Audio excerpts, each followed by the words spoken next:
جب دین مکمل ہو چکا اور نبی اس لیے آیا کہ وہ نیا دین لے کر آئے، یا دین میں بگاڑ پیدا ہو تو اس بگاڑ کو دور ہو سکے، ان چیزوں کی اصلاح کر سکے، لیکن دین محمدی جو ہے وہ دین ہے جسے خدا نے مکمل کر دیا اور وہ آج تک ہمارے پاس ہے اور قیامت تک جو ہے اسی طرح چلے گا۔ جب حاجت ہی نہیں ہے تو پھر دوسرا نبی کیوں آئے؟ اور اسی طرح انبیاء علیہ السلام میں کتنی ایسی آیات ہیں جن سے ختم نبوت کا ثبوت ملتا ہے۔ تو اس حوالے سے عرض یہ ہے کہ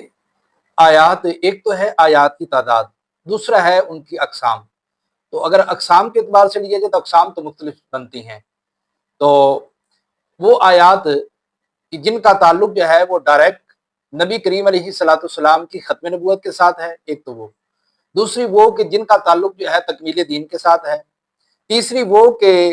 جن کا تعلق یہ ہے کہ جن کے اندر سابقہ نبیوں نے بیان کیا کہ ہمارے بعد نبی آئیں گے، لیکن رسول اللہ صلی اللہ علیہ وسلم نے اس طرح نہیں بیان کیا۔ کوئی ایسی آیت نہیں ہے کہ جس میں رسول اللہ صلی اللہ علیہ وسلم نے بیان کیا ہو کہ میرے بعد کوئی نبی آئیں گے، ایسا کچھ نہیں۔ تو ایک وہ تعداد بنتی ہے اور ایک یہ تعداد بنتی ہے جس میں نبی کریم علیہ السلام اور آپ سے پہلی کتابوں پر ایمان لانے کا جو ہے وہ تذکرہ موجود ہے، لیکن آپ کے بعد کوئی تذکرہ موجود نہیں ہے۔ اور اب یہ کہ جو اس مفہوم کی آیات ہیں، بعض تو 100 ہے، بعض 50 ہیں، بعض 60 ہیں، لیکن ہمارے علماء نے بیان کیا کہ تقریباً 200 سے زائد آیات ہیں جن سے عقیدہ ختم نبوت کا ثبوت ملتا ہے۔ اب یہ وہ آیات ہیں جن میں صراحتاً اور اشارتاً، استدلالن، دلالتاً جو ہے رسول اللہ صلی اللہ علیہ وسلم کی ختم نبوت کا ثبوت ملتا ہے، تو وہ 200 سے زائد بنتی ہے۔ جیسے آپ دیکھیں سورہ بقرہ میں اللہ تبارک و تعالیٰ نے ارشاد فرمایا والذین یؤمنون بما انزل الیک وما انزل من قبلک، وہ جو ایمان لاتے ہیں اس پر جو آپ پر نازل ہوا اور جو آپ سے پہلے نازل کیا گیا۔ تو حالانکہ خدا کے ہر نازل کردہ پر ایمان لانا ضروری ہے، تو پہلے کا ہو یا بعد کا ہو یا آئندہ کا ہو، سب پر ایمان لایا جائے گا۔ جیسے دیگر انبیاء کے بارے میں ہے کہ وہ یہ فرماتے تھے کہ ہمارے بعد نبی آئیں گے، ان پر تم نے ایمان لانا ہے۔ تو اپنے جو ہے امتیوں کو انہوں نے یہ بات بیان کی کہ میرے بعد نبی آئیں گے، بالخصوص رسول اللہ صلی اللہ علیہ وسلم کا تذکرہ کیا کہ ہمارے بعد وہ آئیں گے اور ان پر تم نے جو ہے وہ ایمان لانا ہے، تم نے ان کی تصدیق کرنی ہے، تم نے ان کی مدد کرنی ہے۔ تو یہ بیان کیا گیا، لیکن نبی کریم علیہ السلام نے اپنے بعد کسی کا بیان نہیں کیا کہ میرے بعد اور بھی کوئی نبی آئے گا، تم نے اس کو ماننا ہے، بلکہ یہاں تک ارشاد فرمایا کہ ان کے دعووں کو فرمایا کہ وہ جھوٹے ہوں گے، وہ غلط ہوں گے، وہ کذاب ہوں گے، وہ دجال ہوں گے، بلکہ ان کا باطل ہونا آپ نے بیان فرمایا۔ تو یوں مختلف انداز کی آیات ہیں۔ تو اس معاملے میں جو سب سے واضح آیت جو ہے، جو اسرع الصریح ہے، جو سب سے واضح ہے، وہ یہ مشہور آیت کریمہ ما کان محمد ابا احد من رجالکم ولکن رسول اللہ وخاتم النبیین، کہ محمد تمہارے مردوں میں سے کسی کے باپ نہیں ہے لیکن اللہ کے رسول اور تمام جو ہے نبیوں کے آخر میں تشریف لانے والے۔ تو اب یہ وہ آیت کریمہ ہے جس میں جملہ مفسرین، جملہ محدثین، بلکہ پوری امت کا اجماع ہے اس آیت کریمہ کے حوالے سے کہ یہ آیت کریمہ رسول اللہ صلی اللہ علیہ وسلم کے آخری نبی ہونے کی سب سے قطعی دلیل ہے۔ ایک تو یہ۔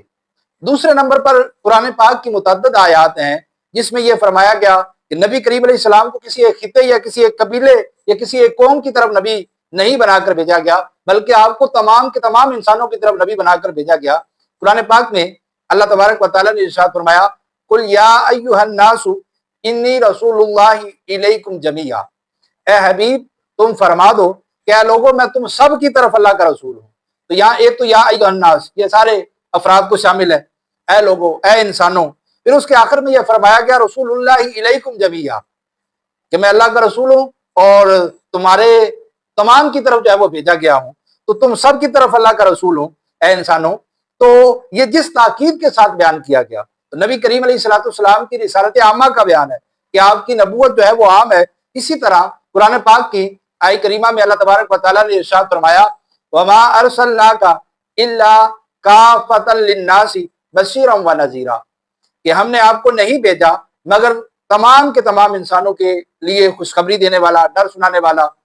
تو وہ آیت کریمہ میں لفظ پہلی آیت کریمہ لفظ جمیعاً تھا، اس کا مطلب بھی، اور یہاں جو ہے کافہ کا لفظ ہے، اس کا بھی مطلب، دونوں کا مطلب ہے کہ سارے کے سارے، جمیعاً کا مطلب بھی سارے کے سارے کی طرف، اور کافہ کا مطلب بھی جو ہے سارے کے سارے۔ تو جب سارے انسانوں کے لیے نبی کریم علیہ السلام سے لے کر قیامت تک انسانوں کے لیے نبی کریم علیہ السلام کو نبی بنا کر بھیجا گیا تو دوسرے کی بات ہی ختم ہوگی.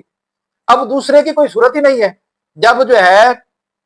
آلریڈی رسول موجود ہے، جب آلریڈی نبی جو ہے وہ موجود ہے، تب کسی دوسرے کی حاجت کیا؟ اسی طرح